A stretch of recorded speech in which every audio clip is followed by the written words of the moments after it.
Sometimes it will be more than 50 they could see inside. Especially the 60s, the early 70s, prisoners were packed in this site. This is a new prison, you know. It's a new prison. It's an old prison, that other side, an old rock. That time they were mixed with common law prisoners. Even before the 60s, very, very early in 1950s. Right. So they became this side of America. When this one was finished, it was meant for political prisoners. Right. So the way they were packed in these cells, many prisoners died. They died because of tuberculosis, TB. You die here, you're not buried here in Robben Island, no. You're buried in Cape Town. There's a place called Belleville. In Stacklal Cemetery, they were buried there as paupers. And the majority of political prisoners, they were from the Pan-Africanist Congress of Tanzania, the PAC. They were the majority in this prison. So when we are in the bus going around the island, the bus will stop at Sobukwe House. Right. Robert Sobukwe was a leader of the Pan-Africanist Congress of Tanzania. Right. In 1960, in Johannesburg, in Sharpeville, 69 people were gunned down by the police. Many got injured. The leader of that march was Robert Sobukwe. You know, he was sentenced for 5 years in prison. He finished his sentence. He was not released. He was house arrested here in Robben Island. So the bus will stop there at Sobukwe House. They'll explain everything about you, about Mr. Sobukwe, when you are in the bus going around the island. And the beds inside, they were introduced in 1980. The 1960s and the 70s, there were no beds. They were sleeping on the floor with the 2 mats that you see over here. There were no sheets, no pillows, with only 2 blankets. Same blankets you can see there on the bed. You have to sleep on the 2 mats. It doesn't matter how tall you are. Mr. Mandela was a tall guy. He was sleeping here. And these 2 mats will go against the wall. The mat will touch the wall. The mat will be starting from the corner here, right back to that corner. Other mats from the corner here, right back to there, just before the bathroom door over there. In the middle here, you could walk and go to where you're sleeping. Now, here is a dice scale that I promised to show you outside as to how prisoners were given food in the 60s and the early 70s. In the 80s, when I was here, no one was given food in this manner. In the 80s, we were together. We shared everything equally amongst ourselves. But the 60s, the early 70s, it will be Coloureds and Indians this side. On this side, it will be Bantus. Bantus Africans. They are the only male political prisoners that were here in Robben Island when given food, not the same. The Colored and the Indians, they will be given much better food than the Bantus. Female political prisoners, not here in Robben Island. No women here in Robben Island. Women were in Kroonstad. Kroonstad is in another province, the Free State province. That's where you find Kroonstad. Our minister today, the minister in defense, Thandi Modise, she was a prisoner there in Kroonstad. And white political prisoners also not here. A lot of white people fought fighting against apartheid system, but not here in Robben Island. They were locked in Pretoria Central Prison. People like Carl Niaus, people like Derek Haneko. The only white prisoner who was sent to Robben Island, some of you know the gentleman. He worked in the parliament in Cape Town. We're not sure whether the case was political. It was never reported to the public as to why the gentleman, Mr. Dimitri Tsafendas, stabbed our Prime Minister, Dr. Hendrik Verwoerd, with a knife to death in the parliament in 1966. After being sentenced to life in prison by the courts, he was in Robben. He didn't stay long here. He was here for 3 weeks. He was then taken back to Pretoria Central Prison. And here in the dice game, the Colored and the Indians, they will be given bread at lunch and supper. And the Bantus, Phuza Mandla instead of bread. Phuza Mandla is a powder that you mix with water and then you eat it. They'll be given 6 ounces of meat, Bantus will get 5 ounces. Gems not again, Bantus get nothing, all the different ounces of food. It was not only about food. Even when it comes to prison uniform, the color of the Indians, they wear long trousers, shoes down there, shirts, even jackets in winter. It comes to the Bantus Africans, no shoes down there. They'll wear shorts, shirts only. Not even a joke, no. This did not only apply in Robben Island, no. Every prison around South Africa, prisoners were treated in this manner. It was a law of the country. That's how apartheid functioned. That's why in our country we had white schools, there were Indian schools, colored schools, and Bantu schools. We started realizing positive changes in this country in 1994. It was the first time we black people went out there and we cast our vote. We never voted before in this country. The first time in 1994. The first time we see a black president in this country, Mr. Nelson Mandela, then apartheid was abolished. We are a better country today, South Africa. I can be a neighbor of everybody today. I can even take my children to any school around the country. I can enter any restaurant, hotel, sit next to anybody. We don't have those places written white school, / blankets like before. Anything that we produce in this country, we can take it all over the world and trade with many countries around the world. It's much better. It wasn't like that before. South Africa was sanctioned, economic sanctions. We were isolated, boycotted in this world. It's like sport. We were never allowed in any sporting body around the world. Our guys in cricket and in rugby, it was difficult for them to go to England, Australia, New Zealand, many other countries around the world.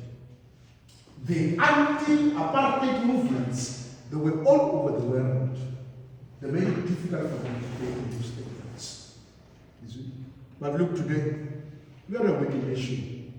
Today we got the Rugby World Cup. It's in France. We are the defending champion. We are going to win it. Yeah. This coming Sunday, we are playing against France, the host. We're going to beat them. We're good. Yeah.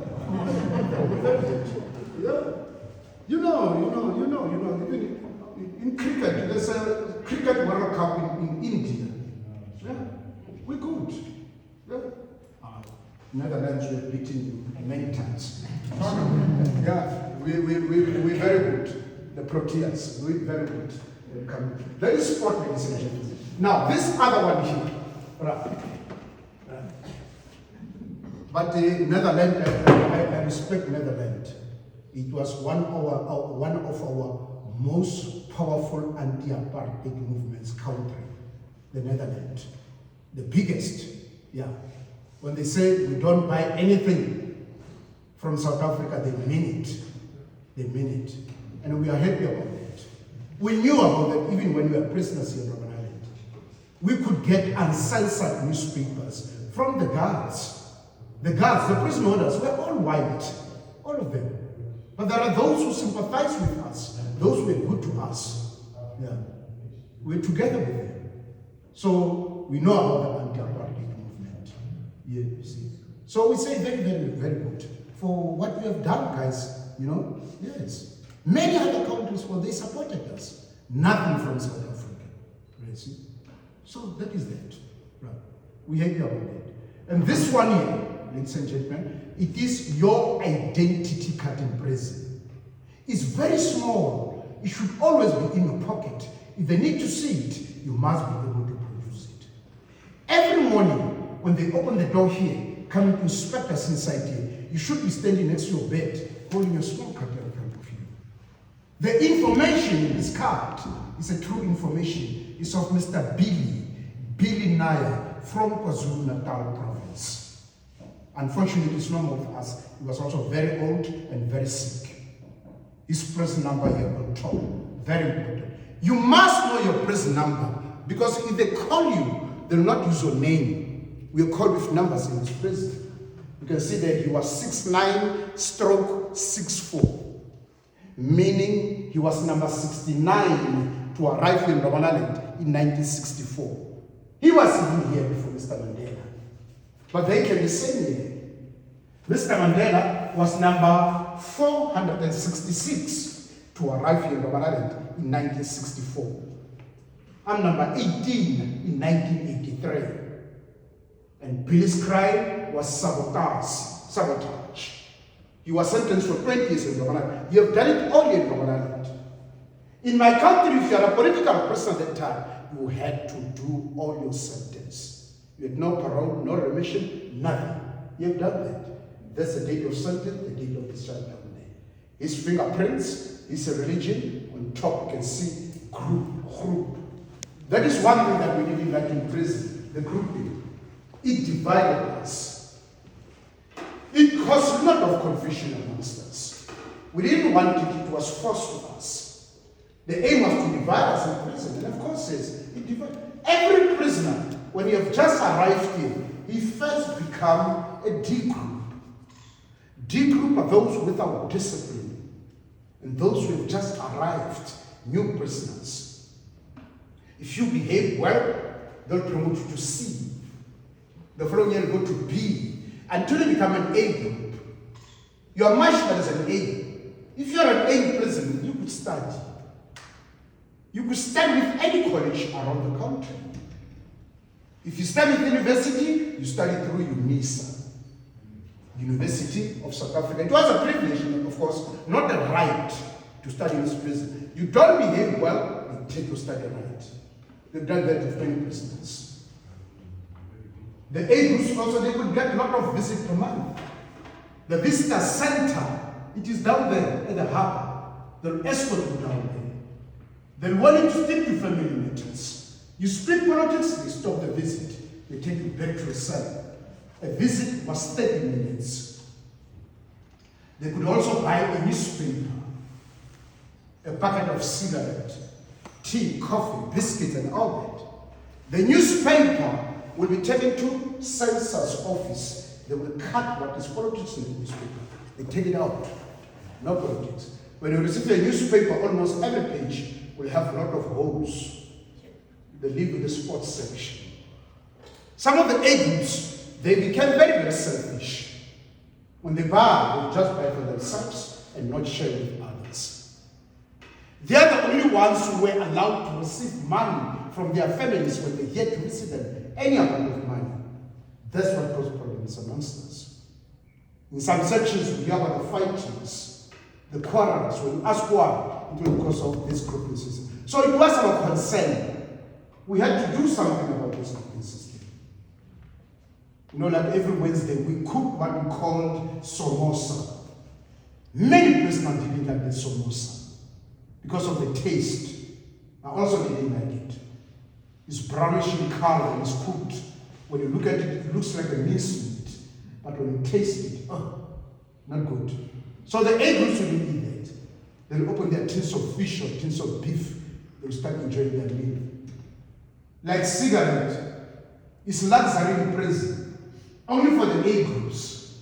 If you are not an A group, the issue with the tobacco, very strong the tobacco. The tobacco you roll with a paper. You could change the color of your teeth. You smoke it raw as it is. You'll see after 3-4 days, blood will come out from your gums. So you should take it into the bathroom there, you wash it first, put it outside to get dry, much better. It's a bit like a normal straw. While the A groups will be smoking cigarette, not sharing with others. But we came together, all the parties, the ANC, the PAC, AZAPO, SWAPO from Namibia. We all went to the prison hall. The prison hall is next to the kitchen. And we took a decision to go into hunger strike. We don't eat, all of us. Hunger strike was the only weapon that we could use for the prison authority to listen to us. Very strenuous for us working in the kitchen. You must cook. It's a prison law. Take food to all the sections around here. No one will touch the food.